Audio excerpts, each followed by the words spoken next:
Nasa 120 insidente naman po ng trahedya ang na-monitor ng Philippine National Police itong nagdaang long holiday. 64 po sa mga ito, insidente po ng pagkalunod habang nasa 15 naman ang insidente ng sunog. Vin Pascua sa detalye. Pumalo sa 120 ang trahedya sa katatapos na long holiday.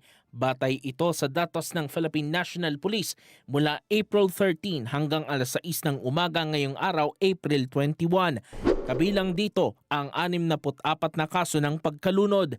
Sa nasabing drowning incident, isang 30 taong gulang na lalaki ang nasagip ng mga tauhan ng Philippine Coast Guard clearing outpost sa karagatang sakop ng Taberna, Bawang, La Union. Bukod sa drowning incident, 15 insidente ng sunog ang naitala sa nasabing panahon at 14 na aksidente sa kalsada.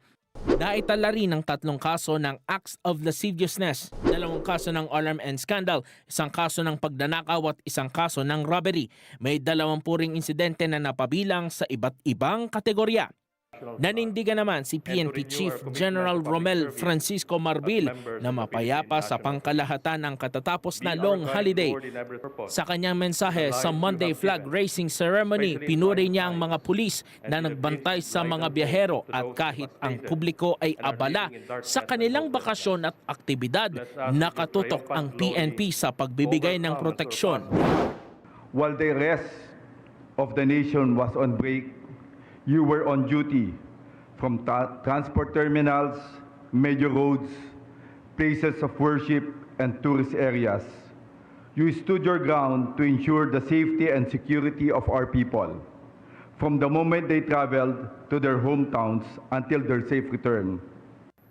Pinasalamatan din ni Marbil ang publiko sa kanilang disiplina at pakikiisa sa katatapos na long holiday. Vin Pascua para sa mata ng Agila, matatag, matapang, tapat.